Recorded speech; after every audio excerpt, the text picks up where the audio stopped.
প্রিয় শিক্ষার্থীবৃন্দ, দ্বাদশ শ্রেণীর জীববিজ্ঞান দ্বিতীয় পত্রের ক্লাসে আজকে সবাইকে স্বাগতম জানাচ্ছি।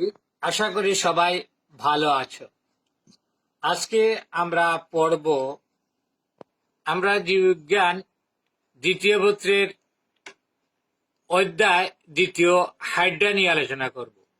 গ্রিক পুরাণের একটি দৈত্যের কথা উল্লেখ আছে, ড্রাগন দৈত্য। এটা কোনো অংশ কাটা গেলে আবার সেই অংশ থেকে আবার নতুন করে আরেকটা দৈত্যের সৃষ্টি হয়ে থাকে।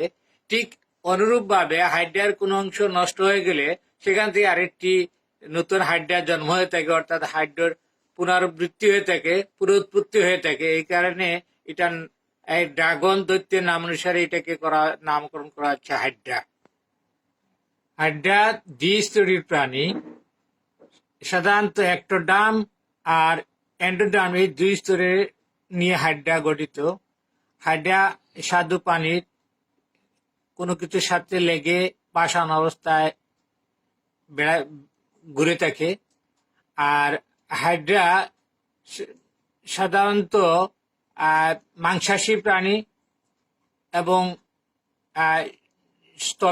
জলজ মিঠা পানির পানিতে এদেরকে কোনো কিছুতে লেগে থাকতে বাসান অবস্থায় দেখা যায়। আমরা এখন হাইড্রার ক্লাসিফিকেশন নিয়ে আলোচনা করব। Kingdom Animalia, phylum Cnidaria, class Hydrozoa, order Hydroida, family Hydridae এবং genus Hydra, species Hydra vulgaris. বিভিন্ন স্পেসিস আছে, এগুলি আমরা হাইড্রা বালগেরিস নিয়ে আমরা আলোচনা করব। হাইড্রার বাহ্যিক গঠন নিয়ে আলোচনা করব। হাইড্রা বাহ্যিকভাবে তিনটা অংশে বিভক্ত। এটা হইল গিয়ে হাইপোস্টুম, এটা হইল গিয়ে দেহকাণ্ড,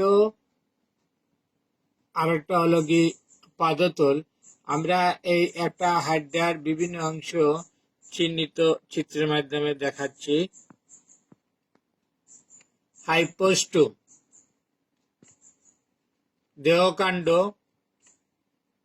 পাদতল, কর্ষিকা, মুকুল। আমরা বিভিন্ন অংশ একটু আলোচনা করি। হাইপোস্টুম, এটি দেহের মুক্ত প্রান্তে অবস্থিত মুচাকৃতির ছোট ও সংকুচন প্রসারণশীল অংশ। এর চূড়ায় বৃত্তাকার মুখ ছিদ্রবস্ত। মুখ ছিদ্রবস্তে খাদ্য গৃহীত হয় এবং অপাচ্য অংশ বহিষ্কৃত হয়। দেহকাণ্ড, হাইপোস্টুমের ঠিক নিচ থেকে পদচাকতির উপর পর্যন্ত সংকুচন প্রসারণশীল অংশটি দেহকাণ্ড। এতে নিচের নিম্নলিখিত অংশগুলি দেখা যায়, যেমন কর্ষিকা। হাইপোস্টুমের গোড়ার চতুর্দিকে 6 থেকে 10টি সংকুচনশীল দেহ পোকা লম্বা ও বাবা সুতার মতো কর্ষিকা অবস্থিত। কর্ষিকার বহিস্থ প্রাচীরে অসংখ্য ছোট টিউমারের মতো নিমাটোসিস্ট ব্যাটারি থাকে। প্রত্যেক ব্যাটারি থেকে কয়েকটি করে বিভিন্ন ধরনের নিমাটোসিস্ট থাকে। কর্ষিকা ও নিমাটোসিস্ট পারস্পরিক সহযোগিতায় আহার সংগ্রহ, চলন এবং আত্মরক্ষায় অংশগ্রহণ করে। মুকুল বার্ড, যেটা গ্রীষ্মকালে যখন পর্যাপ্ত আহার পাওয়া যায় তখন মুকুল সৃষ্টির অনুকূল সময়। এমন পরিবেশে দেহের প্রায় মধ্যবর্তী অঞ্চল থেকে এক বা একাধিক মুকুল সৃষ্টি হয়। প্রত্যেক মুকুল এক একটি নতুন সদস্যের জন্ম দেয়।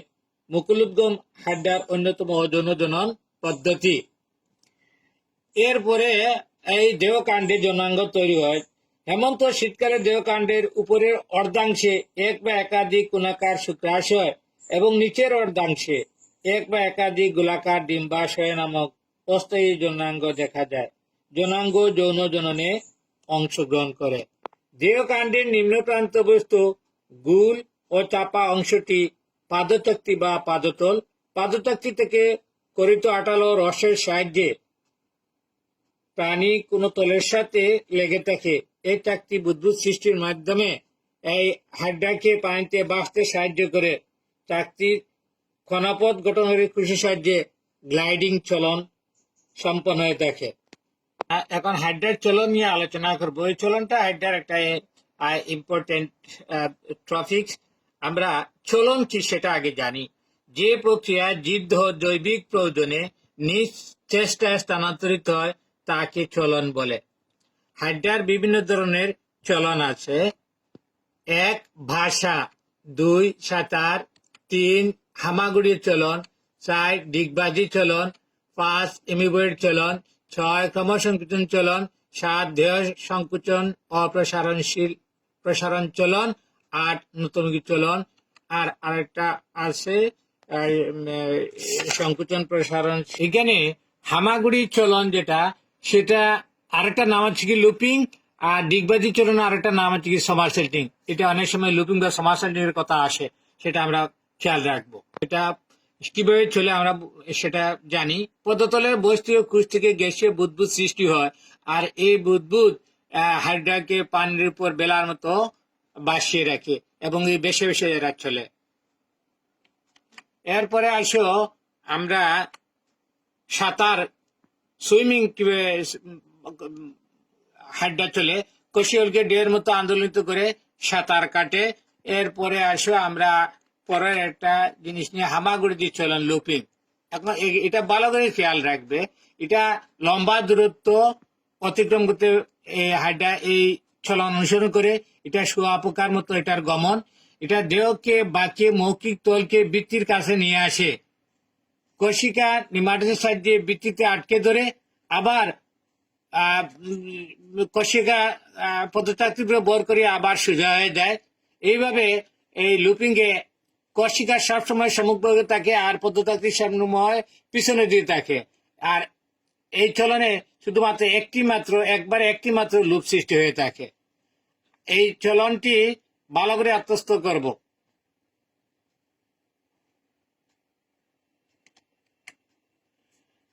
ডিগবাজি চলন বা সমারসেটিং চলন এটাকে বলা হয়। এটা দ্রুত চলন প্রক্রিয়া হাইড্রা অনুসরণ করে থাকে।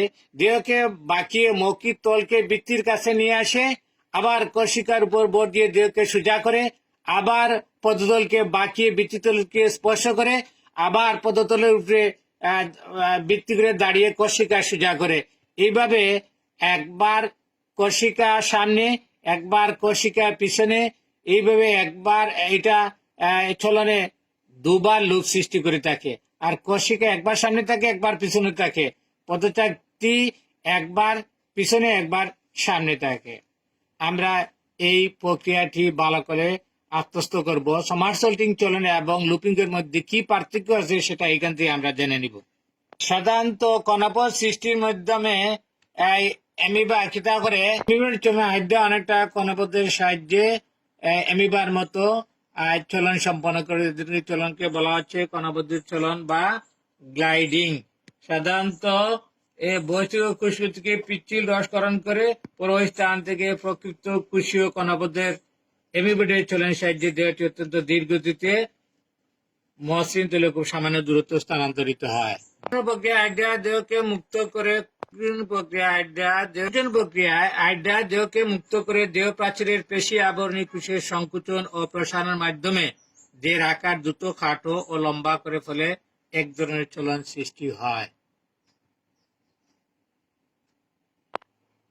দেহ প্রাচীরের পেশি আবরণ টিস্যুর সংকুচন ও প্রসারণের মাধ্যমে হাইড্রা চলাচল করে থাকে।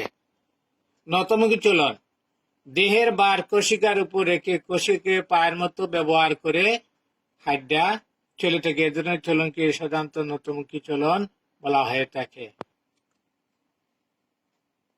হেসড়ানো, যেটাকে ক্রলিং বলা হয়, কোশিকা জাতীয় বস্তুকে আঁকড়ে ধরে পদতল মুক্ত করে এবং কোশিকার উপর বর দিয়ে চলে। এ ধরনের চলনকে বলা হচ্ছে হেসড়ানো।